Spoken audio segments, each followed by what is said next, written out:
তার যে জখম সেটি আপনারা জানেন কিনা আমি জানি না।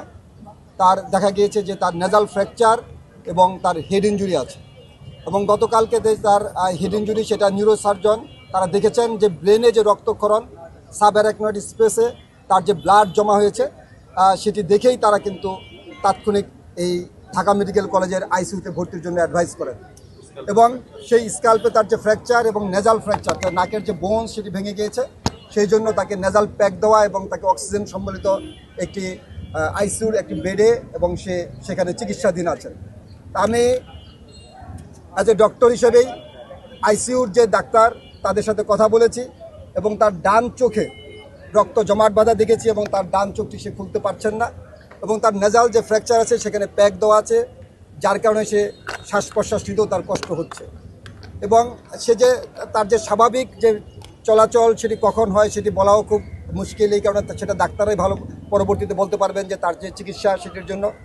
তবে সে যেভাবে মারাত্মকভাবে আহত হয়েছে সেটি হয়তো আরও খারাপ দিকেও টার্ন নিতে পারত, কিন্তু তার এই আহত হওয়াটা এবং অ্যাজ এ জুলাই যোদ্ধা হিসেবে আমি অত্যন্ত দুঃখ ভারাক্রান্ত হৃদয়ে বলতে চাই যে এই ধরনের ঘটনা যে বা যারা ঘটিয়েছেন তাদেরকে অবশ্যই বিচারের আওতাধীন আসা উচিত, এবং তারা কেন এই ধরনের একটি ঘটনা ঘটিয়েছেন সেটি কিন্তু আপনারাও জানেন। তদন্ত সাপেক্ষে তাদের কিন্তু বিচারের আওতাধীন আনা উচিত। না, এটা পরিকল্পিতভাবে বা কি হয়েছিল, ভিপি নূরকে চিনে না, ওইখানে যারা ওইখানে দায়িত্বে ছিলেন তারা সকলেই ভিপি নূরকে চিনেন, এবং ভিপি নূরের সাথে ভিপি নূরের ওয়াইফের সাথে আমার কথা হয়েছে।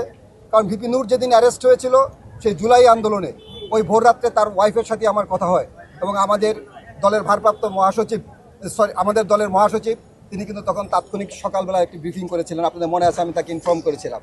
সেই জুলাই যোদ্ধা নূর এখন বিছনায় আইসিইউতে শয্যাশায়িত, এবং তার যে তার ওয়াইফ আপনাদের মাধ্যমে দেশবাসীর কাছে দোয়া চেয়েছেন, এবং তিনি আশা করছেন, এবং ডাক্তারও আমি বলে এসেছি যে যতটুকু পারেন যে তাকে সর্বোচ্চটুকু তার জন্য চিকিৎসার ব্যবস্থা করা হয়।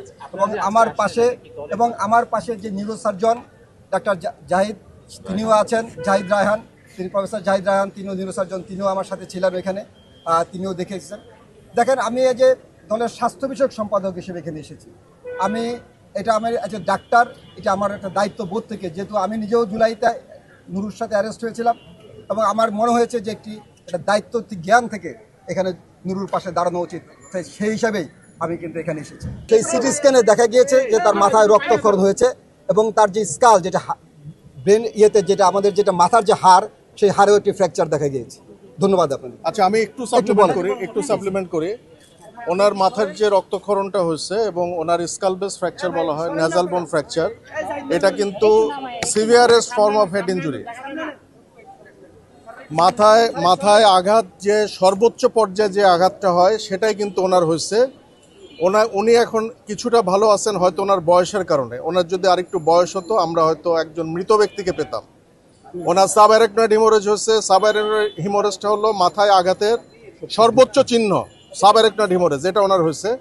আজকে সকালে আমরা একটা সিটি স্ক্যান করছি, ওখানে ওই হিমোরেজটা নাই, কিন্তু that haemorrhage is replaced by fluid, এটাকে ব্রেন ইডিমা বলে। এটা আরও খারাপ জিনিস। আমরা এখন আল্লাহ করতেছি এই মাথার পানিটা যদি বেড়ে যায় ওনার এই কনসাস লেভেল কিন্তু থাকবে না, তখন আমাদের অন্য ব্যবস্থা নিতে হবে।